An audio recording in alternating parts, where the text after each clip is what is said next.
আপনাদের সকলের কাছে অনুরোধ রইল, ভিডিওটি সম্পূর্ণ দেখবেন। এটি একটি শিক্ষামূলক ভিডিও। দয়া করে কেউ বাজে কমেন্ট করবেন না। চলুন শুরু করা যাক ভিডিওটি। মেয়েদের সাথে দুটি কাজ করুন। নাম্বার 1, সে যখন রেগে যাবে শত কষ্ট হলেও চুপ থাকুন, এবং সে শান্ত হয়ে গেলে সে নিজেই অনুতপ্ত হবে, এবং সে যখন বুঝতে পারবে তখন আপনার প্রতি তার শ্রদ্ধা আর ভালোবাসা আরও দ্বিগুণভাবে বেড়ে যাবে। নাম্বার 2, মেয়েদের কাছে ওভার স্মার্ট দেখাবেন না। তারা ওভার স্মার্ট পছন্দ করে না। পারলে তাদের প্রশংসা করুন, কারণ মেয়েরা প্রশংসা অনেক বেশি পছন্দ করে। জীবনে কষ্ট পাওয়াটা খুব দরকার, কারণ কষ্ট পেলেই মানুষ নিজেকে বদলে দিতে পারে। যে প্রতিনিয়ত নিজের সাথে প্রতিযোগিতা করে তাকে হারানো শুধু কঠিন নয়, অসম্ভব। যার অল্প আছে সে গরিব নয়, গরিব তো সে যার চাহিদার কোনো শেষ নেই। নিজেকে কখনো পাথর বানিয়ে ফেলো না, কারণ পাথর অন্যের পথে বাধা হয়ে দাঁড়ায়। যদি বানাতে হয় তবে নিজেকে জলের মতো বানাও, কারণ জল নিজের পথ নিজেই খুঁজে নেয়।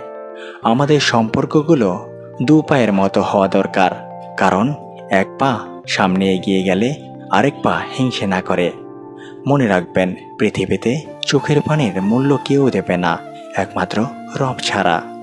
মানুষের কষ্ট সারা জীবন থাকে না, কিন্তু কষ্টের সময় মানুষের ব্যবহারগুলো সারা জীবন মনে থাকে। একজন ব্যক্তি একটা ট্রেন থেকে নামলো।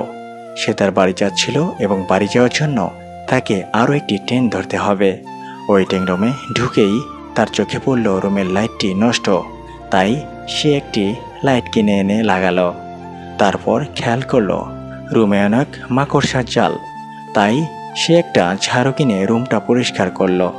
তারপরে সে আবারও খেয়াল করলো রুমের ফ্লোরে অনেক ময়লা পড়ে আছে, তাই সে নিজেই ঝাড়ু দেওয়া শুরু করলো।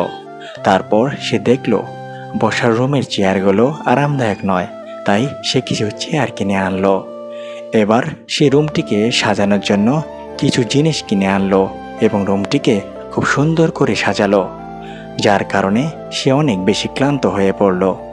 সে যখন তার আরামদায়ক চেয়ারে বসতে যাচ্ছিল, তখন সে হঠাৎ করে শুনতে পেল ট্রেনটি চলে এসেছে, এবং সে ট্রেনে ওঠার জন্য সে রুম থেকে বের হয়ে গেল, এবং ট্রেনে উঠে একটা সময় সে বাড়ি পৌঁছে গেল। আমি জানি আপনারা ভাবছেন এই লোকের চেয়ে বোকা লোক পৃথিবীতে আর নেই, কিন্তু আপনি কি জানেন এই লোকটিকে?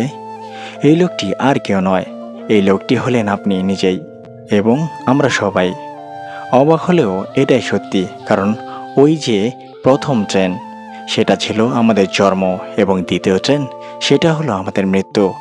এবং এই দুনিয়ার জীবন হচ্ছে সেই ওয়েটিং রুমটা, যেখানে আমরা কয়েক ঘন্টা থাকব, অথচ আমরা এই দুনিয়ার জীবনকে এমনভাবে সাজিয়েছি যেখানে আমরা ভুলে গিয়েছি আমাদের মৃত্যু খুবই নিকটে। আমাদেরকে সাজানো গোছানো দুনিয়ার সব কিছু ছেড়ে একদিন মৃত্যু নামক ট্রেনে চড়ে চলে যেতে হবে। ভিডিওটি যদি ভালো লেগে থাকে বন্ধুরা, অবশ্যই লাইক করবেন, শেয়ার করবেন, এবং পাশে থাকবেন বন্ধুরা। ধন্যবাদ সবাইকে।